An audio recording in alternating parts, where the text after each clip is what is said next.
Assalamualaikum warahmatullahi wabarakatuh dan selamat pagi. Saya Luqmanul Hakim bin Saha, Wakil Kumpulan 8. Hari ini kumpulan kami akan membentangkan tentang peranan etika dan peradaban mendukung tanggungjawab sosial di Malaysia. Ahli kumpulan saya terdiri daripada 10 orang, iaitu Muhammad Syamil Nabil, Muhammad Adam Haikal, Muhammad Asfar bin Mustaming, Luqmanul Hakim, Zul Amri, Muhammad Nur Iskandar, Muhammad Afnan, Nur Aiman, Aziz Alfa dan juga Ibrahim Zahid Syafiq. Untuk bahagian isi kandungan yang kami akan bentangkan pada hari ini ialah takrifan autoriti dan takrifan harian, peranan etika dan peradaban dalam mendukung tanggungjawab sosial, kesedaran nasional dalam tanggungjawab sosial dalam dan luar negara. Last sekali ialah kesukarelawan. Bagi topik pertama dalam peranan etika dan peradaban mendukung tanggungjawab sosial di Malaysia. Topik yang pertama ialah tarifan autoriti dan tarifan harian. Di sini kita akan tengok pengalaman hidup yang dilalui oleh pelbagai kumpulan berdasarkan kepentingan pribadi serta pengalaman hidup dan diterima oleh pelbagai strata berdasarkan norma hidup sejagat. Konsep tarifan autoriti dan tarifan harian. Tarifan autoriti adalah realiti sosial yang merujuk kepada fenomena dan tingkah laku yang berkait rapat dengan perundangan, protokol, perlembagaan yang telah diinstitusi dan diperakui bersama. Tarifan autoriti juga terbentuk berdasarkan dokumen dan pihak berkuasa dalam masyarakat. Yang kedua, tarifan harian. Tarifan harian merupakan tarifan yang diterima bersama dan tidak terkait oleh undang-undang formal. Tarifan harian merujuk kepada lebih memaparkan dalam perbezaan itu. Mereka didorong dan memiliki norma yang dikongsi bersama. Ciri-ciri tarifan harian dan tarifan autoriti. Ciri-ciri tarifan harian ialah anjal, fleksibel, tidak terikat dengan undang-undang, bertulis. Yang kedua, informal, berlaku secara spontan dalam ruang awam seperti di pasar, kedai mamak atau kawasan perumahan. Yang ketiga, berdasarkan pengalaman, dibentuk oleh apa yang manusia lalui setiap hari dan bukan apa yang ditetapkan dalam buku teks dan perlembagaan. Ciri-ciri tarifan autoriti pula ialah kuasa atau hak, keupayaan untuk memberi perintah, mengawal atau membuat keputusan. Sebagai contoh, beliau mempunyai autoriti untuk menetapkan hukum. Yang kedua, sumber maklumat yang sahih. Orang atau buku yang boleh diterima atau dipercayai dalam sesuatu bidang. Sebagai contoh, kamus merupakan autoriti dalam kajian bahasa. Perbandingan antara tarifan harian dan tarifan autoriti. Perbandingan yang pertama ialah punca. Tarifan autoriti datang daripada atas dan ke bawah, yang bermaksud pihak berkuasa atau negara. Tarifan harian pula datang dari bawah ke atas, yang bermaksud rakyat atau masyarakat. Perbandingan yang kedua ialah sifat. Tarifan autoriti merupakan sesuatu yang formal dan berdasarkan undang-undang atau perlembagaan. Tarifan harian pula merupakan informal, anjal dan berdasarkan pengalaman hidup seharian. Perbandingan yang ketiga ialah dokumen. Tarifan autoriti berdasarkan dokumen bertulis. Sebagai contoh, akta, warta dan peraturan. Tarifan harian pula tidak mempunyai dokumen bertulis. Sebagai contoh, adat resam atau budi bicara. Kesimpulan untuk kedua-dua tarifan. Kesimpulannya, kedua-dua tarifan ini tidak boleh dipisahkan kerana masing-masing memainkan peranan penting dalam membentuk struktur sosial sebuah negara, terutamanya di Malaysia. Selain itu, tarifan autoriti merupakan apa yang sepatutnya mengikut undang-undang negara, manakala tarifan harian adalah apa yang sebenarnya berlaku dalam pergaulan masyarakat. Peranan etika dan peradaban dalam menyokong tanggungjawab sosial. Dalam masyarakat pelbagai etnik dan agama di Malaysia, maka istilah-istilah etika, moral, akhlak dan sebagainya diguna pakai. Implikasi peradaban yang tinggi akan mencambarkan kesedaran nasional dalam kalangan masyarakat. Definisi tanggungjawab sosial adalah satu kemampuan refleksi seseorang individu terhadap pandangan hidup yang dipegang tentang keadilan dan kebaikan demi kesejahteraan hidup bersama. Individu yang menghayati dan kebertanggungjawaban sosial dalam dirinya akan sentiasa memerhati dan memikir. Seterusnya ialah berdasarkan buku ICGPA, Yang pertama, keyakinan diri berkaitan dengan perasaan yakin akan kemampuan diri sendiri yang mencukupi penilaian dan penerimaan yang baik. Yang kedua, mampu berkomunikasi dalam konteks sosial, yakni bermaksud interaksi sosial yang intensif dan teratur. Yang ketiga, mempunyai kesedaran kendiri adalah berkaitan dengan kesedaran dan kefahaman. Yang keempat, bertanggungjawab bermaksud keupayaan untuk menghasilkan tingkah laku yang sesuai. Yang kelima ialah menghormati orang lain dengan cara menghargai dan memuliakan seseorang individu.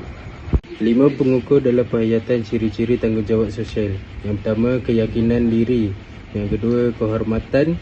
Ketiga, komunikasi sosial. Yang keempat, tanggungjawab sosial. Dan terakhir, kesedaran kendiri. Aras tanggungjawab sosial. Setiap individu boleh memiliki nilai betul dan salah tentang tindakan peribadinya. Individu juga memiliki nilai betul dan salah dalam tindakan kolektifnya. Definisi tanggungjawab sosial. Kesedaran dalam diri seseorang terhadap ketidakadilan dan kezaliman yang berlaku. Tindakan yang diambil akan membawa perubahan sosial dan masyarakat. Kesedaran nasional dalam tanggungjawab sosial. Definisi kesedaran nasional. Kesedaran nasional ialah pemahaman atau kesedaran tentang bangsa dan kebangsaan yang membawa kepada kebijaksanaan dan kejelasan dalam memahami identiti serta kepentingan negara. Definisi tanggungjawab sosial. Tanggungjawab sosial ialah komitmen individu, masyarakat atau syarikat untuk menyumbang secara sukarela kepada kesejahteraan masyarakat dan penjagaan alam sekitar. Ia boleh dilakukan melalui tindakan positif atau negatif dan dilaksanakan oleh individu dan organisasi. Bentuk-bentuk tanggungjawab sosial. Yang pertama, sumbangan kewangan, iaitu bantuan kewangan kepada golongan miskin, ibu tunggal, anak yatim dan OKU. Yang kedua, penjagaan alam sekitar, iaitu aktiviti seperti penanaman pokok, gotong royong dan mengurangkan pencemaran. Yang ketiga, bantuan bencana alam, iaitu menyediakan bantuan makanan, kewangan dan pemulihan kepada masa bencana. Yang ketiga, bantuan pendidikan, iaitu sokongan seperti beasiswa, peralatan pembelajaran khusus dan latihan kemahiran. Yang terakhir, khidmat kesihatan, iaitu program kesedaran kesihatan, derma darah dan kempen pencegahan penyakit. Isu-isu kesedaran dalam tanggungjawab sosial terbagi kepada 4, iaitu hidup bermasyarakat, manusia saling memerlukan dan tidak boleh hidup bersendirian. Yang kedua, sikap positif. Masyarakat perlu bersikap positif untuk memberi kesan baik kepada persekitaran. Yang ketiga, rukun tetangga. Meningkatkan keselamatan, kerjasama dan mengeratkan hubungan kejiranan. Dan yang terakhir sekali, sumbangan kemanusiaan. Bantuan ketika bencana seperti gempa bumi, banjir dan kebakaran. Okey, seterusnya tanggungjawab sosial dalam dan luar negara. Definisi tanggungjawab sosial dalam negara. Tanggungjawab sosial dalam negara ialah kewajipan individu, organisasi dan kerajaan untuk menyumbang kepada kesejahteraan masyarakat seperti menjaga kebajikan rakyat, melindungi alam sekitar dan meningkatkan kualiti hidup secara beretika dan berterusan. Seterusnya, tanggungjawab sosial luar negara. Tanggungjawab sosial luar negara ialah komitmen organisasi atau individu di peringkat antarabangsa untuk menyumbang kepada kesejahteraan masyarakat global melalui perlindungan alam sekitar, bantuan kemanusiaan dan peningkatan hak asasi manusia secara beretika dan berterusan. Contoh tanggungjawab sosial dalam negara.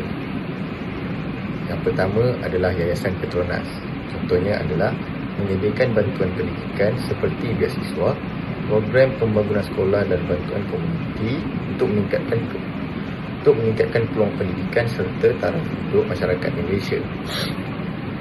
Selain itu, Maybank Foundation juga melaksanakan pelbagai inisiatif kebajikan seperti program pendidikan, pembangunan komuniti dan bantuan kepada golongan berpendapatan rendah bagi meningkatkan kesejahteraan rakyat dalam negara. Khazanah Nasional Berhad juga menjalankan pelbagai inisiatif pembangunan masyarakat dalam bidang pendidikan, kesihatan dan ekonomi untuk memastikan kesejahteraan serta pembangunan negara yang mampat. Bagi tanggungjawab sosial negara, UNICEF membantu kanak-kanak di seluruh dunia melalui program pendidikan, kesihatan, pemakanan dan bantuan kecemasan. Bagi World Health Organization iaitu WHO, mereka menyelaras usaha kesihatan global seperti pencegahan penyakit, kempen vaksinasi dan sokongan sistem kesihatan di pelbagai negara. Bagi International Red Cross and Red Crescent Movement, mereka pula menyediakan bantuan kemanusiaan semasa bencana alam dan konflik bersenjata termasuk makanan, rawatan, perubatan, perlindungan dan sokongan psikososial kepada mangsa. Kesukarelawanan merupakan amalan mulia yang semakin penting dalam masyarakat masa kini. Ia melibatkan pelibatan individu secara sukarela tanpa mengharapkan ganjaran. Kesukarelawanan membantu golongan yang memerlukan serta meningkatkan kesejahteraan komuniti. Kesukarelawanan juga memupuk nilai murni seperti empati, prihatin dan tanggungjawab sosial. Dalam era moden, semangat kesukarelawanan penting untuk membina masyarakat yang bersatu padu. Objektif yang pertama adalah membantu golongan memerlukan, memberi sokongan kepada individu atau komuniti yang kurang bernasib baik. Objektif yang kedua adalah memupuk semangat prihatin dan empati, membangunkan nilai kemanusiaan seperti kasih sayang, tanggungjawab sosial dan kepekaan terhadap isu masyarakat. Objektif yang ketiga adalah meningkatkan perpaduan dan kesejahteraan komuniti, mengeratkan hubungan antara masyarakat pelbagai latar belakang serta mewujudkan suasana hidup yang harmoni. Membantu golongan memerlukan. Kesukarelawanan bertujuan membantu golongan yang memerlukan dengan menyediakan keperluan asas seperti makanan, pakaian dan tempat perlindungan di samping memberikan sokongan dari segi pendidikan serta kebajikan agar mereka dapat menjalani kehidupan yang lebih baik dan terjamin. Memupuk semangat prihatin dan empati. Melalui kesukarelawanan, individu dapat memupuk semangat prihatin dan empati terhadap orang lain dengan lebih mendalam, sekaligus melahirkan masyarakat yang mempunyai nilai kasih sayang, bertanggungjawab serta sentiasa bersedia untuk membantu tanpa mengira latar belakang. Meningkatkan perpaduan dan kesejahteraan komuniti. Kesukarelawanan juga berperanan penting dalam meningkatkan perpaduan dan kesejahteraan komuniti. Apabila masyarakat daripada pelbagai kaum, agama dan latar belakang berganding bahu dalam menjalankan aktiviti kebajikan, sekaligus mewujudkan hubungan erat, suasana harmoni dan kehidupan yang lebih sejahtera. Kesimpulannya, tanggungjawab sosial penting dalam membentuk masyarakat yang beretika, prihatin dan bertanggungjawab. Nilai etika peradaban dan kesedaran nasional dapat memupuk perpaduan, patriotisme serta kesejahteraan negara.